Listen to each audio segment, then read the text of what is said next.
जब इनको सुनते हैं वास्तव में एक अध्याय ऐसा मिलता है कि एक नई जीवन में हमारे शरीर में एक नया विज्ञान, एक नया ज्ञान जुड़ जाता है। कि मैं ये कहता हूं कि अनाथ वो नहीं जिसके माँ बाप ना हो, अनाथ वो है जिसके पास ज्ञान ना हो। तो ज्ञान के देवता मेरे बीच बैठे हैं, मैं तो ज्यादा कुछ ना कहते, बस उनके जो शब्द होते हैं ना वो वास्तव में दिल के अंदर और मन को भी ऐसे निचोड़ करते हैं, ऐसा कुछ साफ कर देते हैं जितनी भी गंदगी है वो सब दूर हो जाती है। मैं सह सम्मान आदरणीय जेल अधीक्षक सीताराम जी को माइक देता हूँ और उनसे आज के इस कार्यक्रम, आपके ये प्रेमी हैं, इनके लिए 2 शब्द। आज इस दिव्य और भव्य स्थान पर आकर बड़ा अच्छा लग रहा है और मुझे लग रहा है शायद पिछले 3 वर्षों से यहाँ आना चाह रहे थे। जब मैं मुजफ्फरनगर में पोस्टेड था तब से यहाँ का चल रहा था।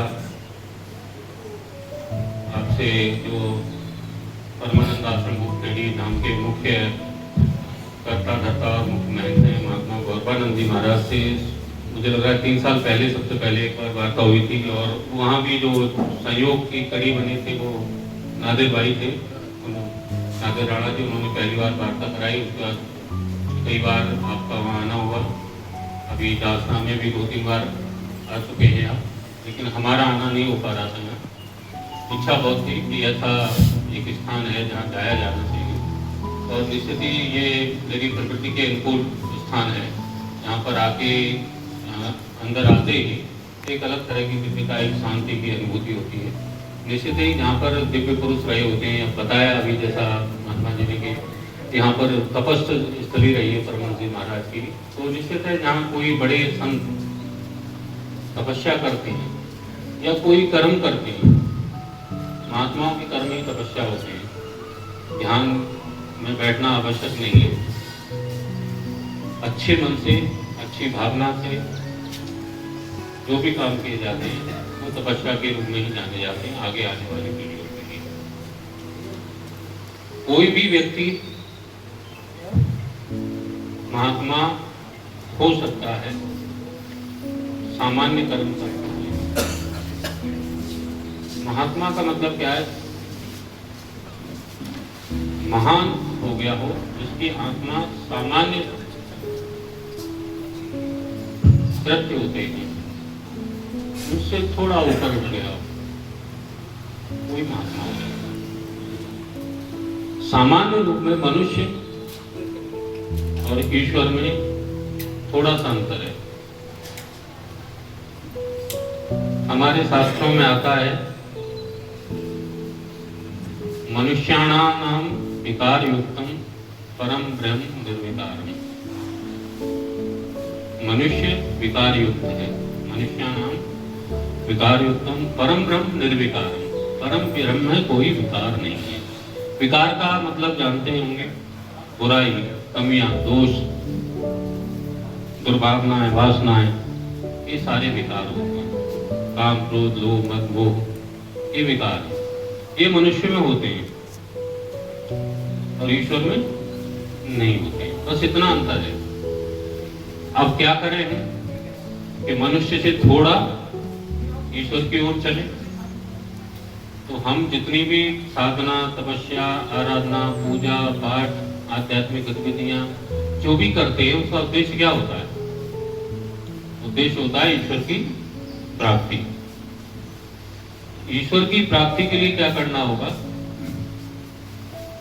अभी यही जो मैं बताऊं, अगर आप समझ लेते हैं इस चीज को तो काफी कुछ आपको आध्यात्मिकता का मूल समझ में आ जाएगा। तो ईश्वर की ओर जाना है, किसी को प्राप्त करने के लिए उसकी तरफ जाना पड़ेगा ना।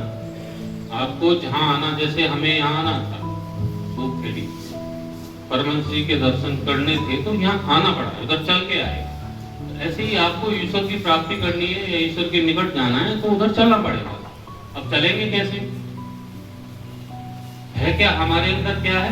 हम विकार युक्त हैं और जाना कहाँ है? निर्विकारता की। तो हमारे अंदर मान लीजिए 100 बुराइयां हैं, किसी एक व्यक्ति में मान लीजिए 100 बुराइयां हैं, 100 कमियां हैं, 100 विकार हैं, तो वो अगर 100 विकार अपने खत्म कर देगा तो वो क्या हो जाएगा? निर्विकार हो जाएगा। निर्विकार होते ही वो क्या हो जाएगा?